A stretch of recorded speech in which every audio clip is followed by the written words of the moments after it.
In the last video, we introduced antisocial personality disorder and learned about how most cases fit into a cluster B personality disorder framework, with aggressive acts serving to externalize negative emotions onto others. In this video, we'll turn our attention to psychopathy, sometimes also called sociopathy. Psychopathy should be thought of as a distinct condition that nevertheless results in a similar pattern of recurrent antisocial behavior. Unlike cluster B ASPD, which is characterized by over-emotionality, psychopathy is instead characterized by a distinct absence of emotional range and a lack of empathy towards others. The specific signs and symptoms of psychopathy can be grouped into 4 core patterns. Let's go over each of these using the mnemonic BDSM.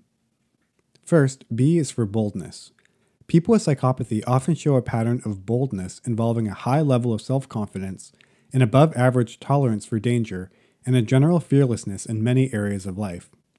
Many people with psychopathy will not only put themselves into situations that would overwhelm most people with fear, such as breaking into someone else's house or driving 100 miles an hour on a busy residential street, but will also remain remarkably calm the entire time. The boldness seen in psychopathy predicts a high recurrence rate for criminal acts, as the fear of punishment does not deter illegal behavior in the same way that it does for most people.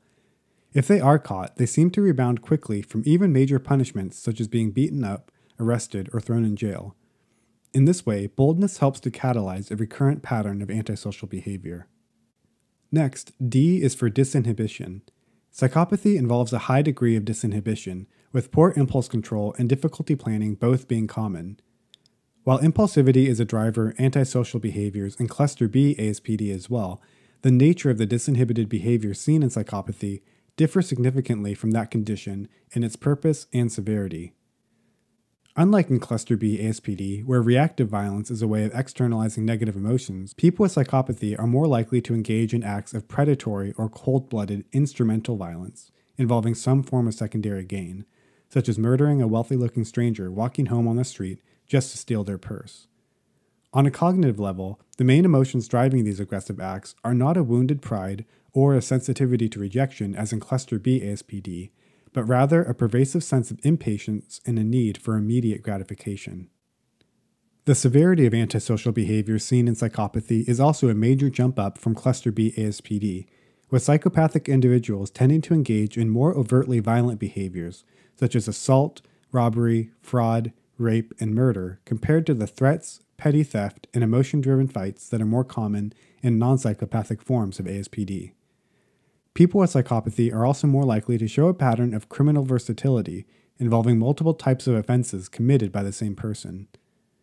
Substance abuse is also incredibly common, with some studies showing that upwards of 70% of people with psychopathy meet criteria for a substance use disorder. However, compared to cluster B ASPD, substance use in psychopathy tends to be more controlled, with patients being less afflicted by insatiable cravings and the negative effects of withdrawal when not using the drug. Next, S is for shallowness. People with psychopathy show an incredible shallowness of emotional range that is the most reliable differentiator between it and garden variety ASPD. In contrast to the affective lability and interpersonal sensitivity seen in ASPD, people with psychopathy instead present with a distinct lack of emotional range. People with psychopathic traits often show a neutral facial expression, even in situations that would normally provoke strong emotions like seeing the dead body of a family member. When they do give outward displays of emotion, they often engage in affective mimicry by showing the emotion that they think they should feel in any given situation without actually feeling it. The control that psychopathic individuals have over their emotional expression allows them to be both superficially charming and highly manipulative, such as someone who goes out to bars nightly to flirt with new victims in order to have sex with them and then steal money out of their purse. While psychopathic individuals aren't overwhelmed by feelings of grief or fear like most people are, the flip side of this coin is that they also do not experience emotions like excitement or joy. Instead, most people with psychopathy struggle with feelings of perpetual boredom and apathy, and some will engage in antisocial acts simply to keep themselves entertained, such as manipulating someone into falling in love with them just to show that they can. The boredom that people with psychopathy experience makes them particularly avoidant of routine, which often leads to a pattern of irresponsibility and a lack of long-term goals like having a family or career.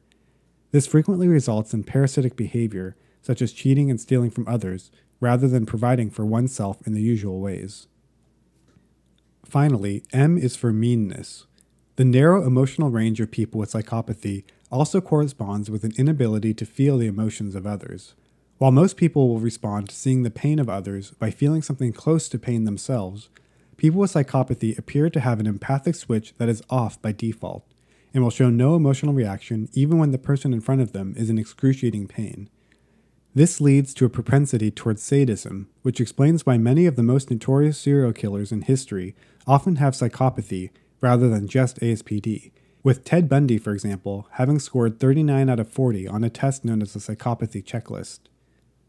When psychopathic individuals actually interact with other people, as opposed to just anonymously attacking them on the street, they tend to engage in behaviors that give them some advantage at the direct expense of others, with lying, deceit, and fraud being common, especially if there's something to gain from it. This tendency towards aggressive resource seeking often goes hand in hand with a cognitive pattern of self-importance and outright narcissism that they use to justify their behaviors, such as telling themselves that someone needs to teach other people to not be so gullible and naive after taking advantage of yet another victim. Psychopathic individuals have found that they can feel a sense of empowerment through cruelty, which, combined with a lack of empathic ability, leads to the meanness that is a core pattern of psychopathy.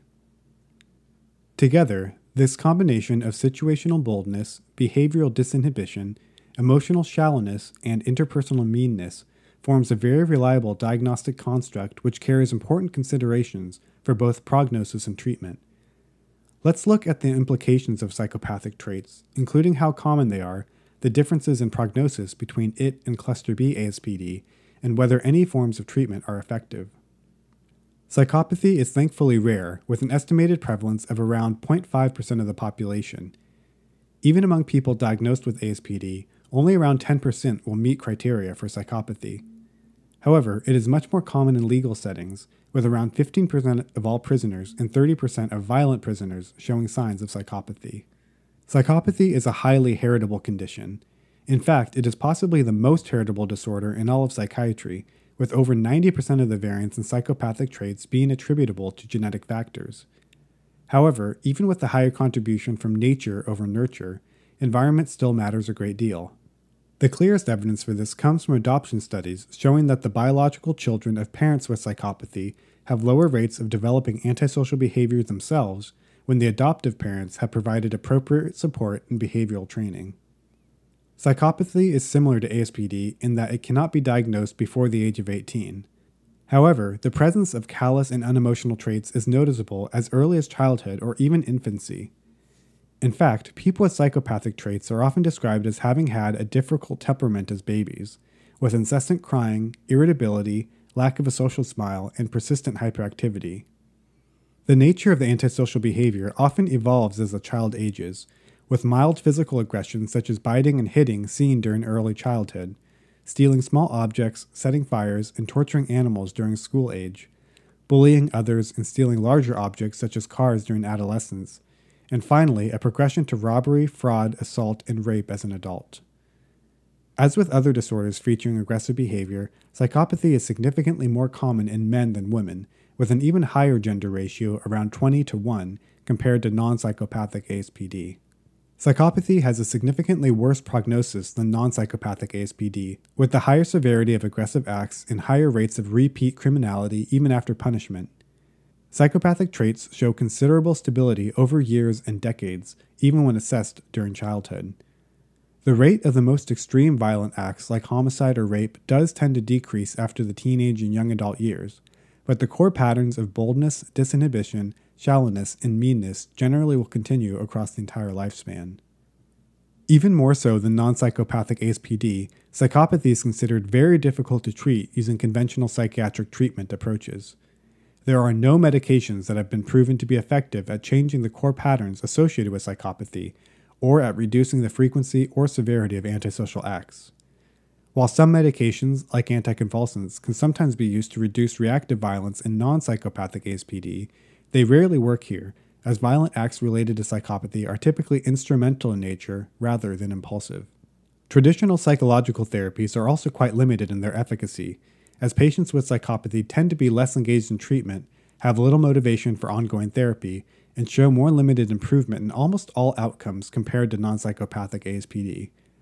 A large part of this may be attributed to poor compliance with treatment, as many people with psychopathic traits do not believe that they have a problem and are often compelled to engage in treatment by the legal system rather than being intrinsically motivated to change on their own.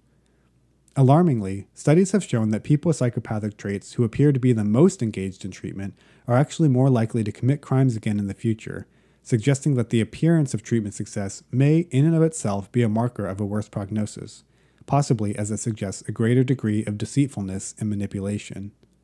Despite incarceration and other legal punishments being used frequently in this population, it's unclear whether any forms of punishment are effective at treating psychopathy or reducing rates of violence, which makes sense when you consider that boldness and fearlessness are intrinsic traits of psychopathy.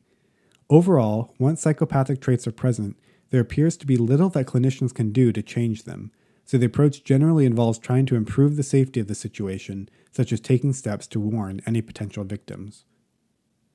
So where does that leave us on psychopathy? Due to a lack of helpful treatments, the goal when working with patients with psychopathy is less about doing something to change the disorder itself, and more about understanding the reasons why people engage in such harmful and destructive behavior.